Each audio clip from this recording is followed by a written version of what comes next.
Minister for Carriacou and Petite Martinique Affairs describes 1994 share purchase agreement as an assault on Grenadians. We'll have the details to this story and more in the National Report.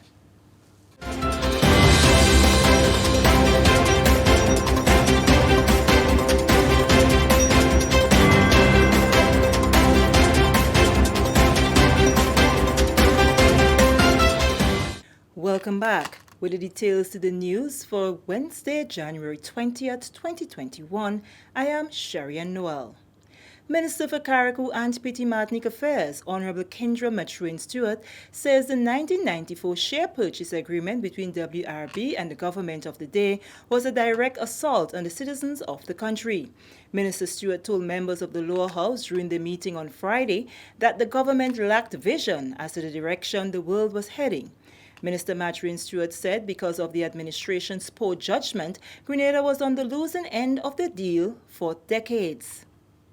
The 1994 share purchase agreement was a direct assault on the people of Grenada, Carriacou, and Petite Martinique.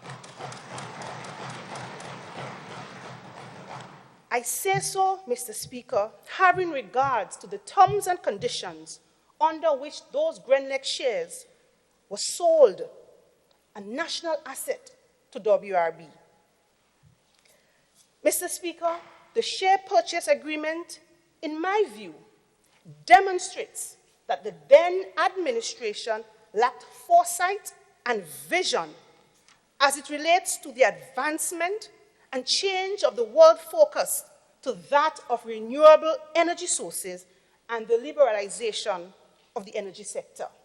She commended her administration on the move to pass the Electricity Supply Act 2016 to provide for the regular, efficient, coordinated and economical supply of electricity. The act also establishes a framework for the accelerated development of the supply of electricity from renewable energy resources.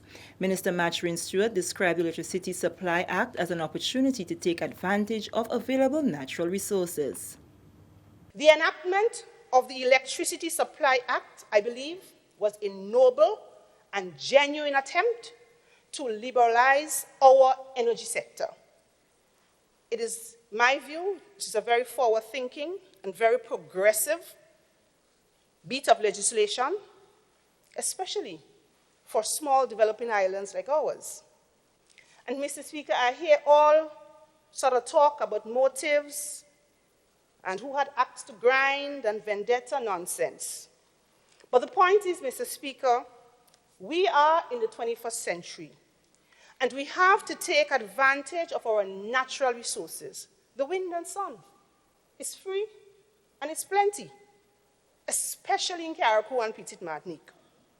And I believe, Mr. Speaker, that a competitive energy sector with multiple participants would no doubt believe the condition needed to drive the costs down and to, of course, improve the service to our people. One of the projects that will benefit from government's repurchase of WRB shares is Carriacou's $8.6 million UAE-funded solar hybrid project. This is a project, Mr. Speaker, with grant funding support from the United Arab Emirates, the Caribbean Renewable Energy Fund, to the tune of $8.6 million. Mr. Speaker, this is a project that will support Grenada's thrust towards renewable energy. The project will facilitate the design, construction, and installation of a solar PV battery hybrid plant in Bel Air, Carriacou. And Mr. Speaker, since this UAE project was announced, various countries in the region were able to fulfill all the conditions that was necessary to be able to tap into this project. Grenada, however, Mr. Speaker, has fulfilled all other conditions, except that we could not obtain from the WRB-controlled Grenlec a vital condition that was required by the UAE. Moving along, government through the Agriculture and Rural Enterprise Program SIEP on Tuesday presented a check valued at more than $250,000 to the New Life organization NULO, which will go towards continuing the skills training program at the institution. The check was presented to Executive Director of the New Life organization, Sister Margaret Yamar, by Monitoring and Evaluation Officer of the Climate Smart Agriculture and Rural Enterprise Program Unit, Kelly and Cyrus Williams. NULO and SIEP have been working together in the delivery of skills training for youth since September 2019. NULO has shown exemplary performance in providing quality training services. Despite the challenges arising from COVID-19, they have demonstrated resilience, adapted, and persevered to continue provision of outstanding services to its students. SIEP commends NULO for the dedication thus far and expresses gratitude for their partnership with the government of Grenada to improve the lives of its young people. So today, we are here to deliver this check in the amount of $261,708.30 to NULO as they continue their outstanding work. Sister Yamor told GIS that NULO enjoys a very good working relationship with SIEP. She says the stakeholders' dedication and unwavering support for youth development has kept the program going even in this difficult time of the COVID-19 pandemic. This money is very significant because even through the COVID-19, we kept training, we kept working, the staff kept coming, sometimes online, sometimes face-to-face, and so expenditures were made. And as we are speaking now, we have some arrears, so it really is coming in very handy to take care of some of the arrears to be able to continue with the training. Those you see here today in the computer engineering, and some of them have already taken their first exam, that all comes with a cost. And so this money really comes in at the right time for us to be able to continue working. Clayton Pear, computer engineering instructor at NULO, says the program through the various components is expected to train 120 youth. This investment is very significant due to the fact that technology is an ever-growing area in the world and it's a very expensive course to do anywhere. So giving the young persons the opportunity to embark in this skill area, it's an ideal opportunity for them. To date, more than 100 young people have been trained, and very soon an invitation will be extended for applicants for the final leg of the program. This is the National Report. More news after the break. Protect yourself and our community from COVID-19. Wash your hands frequently with soap and water for at least 20 seconds. If soap and water are not available, use an alcohol-based hand sanitizer with at least 70% alcohol. Use a tissue when blowing your nose, sneezing, or coughing. Immediately discard the tissue properly and wash or sanitize your hands. Avoid close contact with people who are sick. Let's do our part to ensure that each and every Grenadian remains healthy. To stay up to date, visit the Government of Grenada's webpage or the Ministry of Health's Facebook page.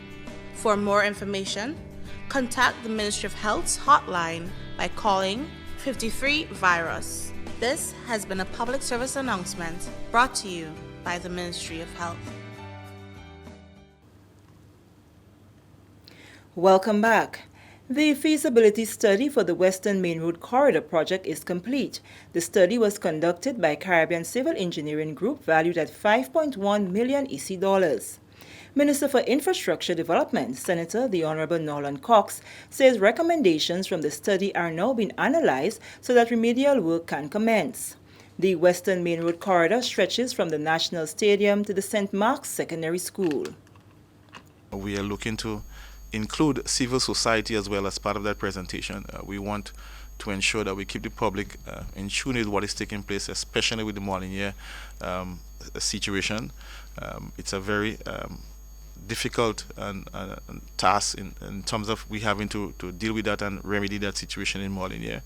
So we do have all the options presented by the firm engineering firm, and so we'll be looking at the various options that they have recommended for us to resolve that issue in Molyneux, and a decision on that recommendation will be made public as soon as that is concluded. So we are happy that the study is completed, and we are moving quickly with that. Funding for this project is through UK CIF, that is channeled through CDB, and so we want to thank the UK government for the support and commitment towards the development of the Western Corridor.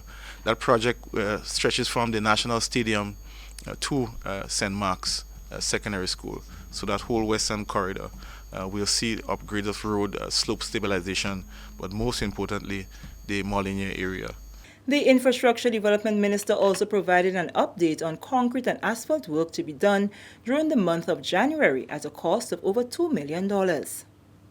We have been in discussion with a number of our stakeholders to ensure that we move forward with those projects.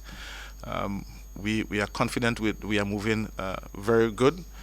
Currently, we have contracts that are commenced in excess of $2.5 million of work just for January alone. So we are on track in terms of getting those projects moving. We do have quite a bit of them, and so we are happy that we are off to a very good start. Moving along. The Ministry of Health takes its COVID-19 advocacy to another level through its Protect, Respect, Always Wear Your Mask COVID-19 prevention campaign. The objective is to encourage citizens and visitors to wear a face mask when in public spaces to prevent the spread of the coronavirus COVID-19. The campaign, which promotes the personal, economic, health, and social benefits associated with the proper and continued wearing of face masks, has attracted the support of top government officials, business operators, community leaders, groups, organizations, and individuals who are lending their voice to help spread the message. Grenada's Health Minister, Honorable Nicholas Steele, who is one of the key messengers in the campaign, said the ministry welcomes the support of all stakeholders in promoting the campaign, which urges everyone to follow the health and safety protocols to protect themselves, their families, and community members from the deadly coronavirus.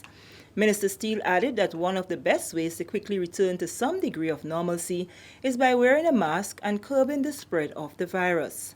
The Protect, Respect, Always Wear Your Mask COVID-19 prevention campaign will utilize posters, flyers, videos, social media, as well as public and private transportation to ensure that this very important public health message of mask wearing is spread throughout the Tri-Island state. The campaign is endorsed by Prime Minister Dr. the Right Honorable Keith Mitchell, whose message to the public is that we all have a fundamental responsibility to protect ourselves and loved ones. The Prime Minister encouraged everyone to follow the protocols. And finally, in the news. The Ministry of Foreign Affairs, International Business and Carriacou Affairs held a one-day retreat on Tuesday to look at its strategic priorities and how these can be aligned to the National Sustainable Development Plan and the medium-term agenda. The objective of the retreat was to unplug from present activities and refocus on the key strategic priorities for the ministry, as well as to strengthen our collaborative relationship. It was addressed by Minister for Foreign Affairs, International Business and Carriacou Affairs, Honorable Oliver Joseph, Permanent Secretaries Mrs. Roxy McLeish Hutchinson and Mrs. Marina Jessame, among others. The retreat was held under the theme Stronger Together, Strengthening Our Ministry, Serving Our Nation, Engaging Our World. And with that story, we come to the end of the National Report for Wednesday, January 20th, 2021.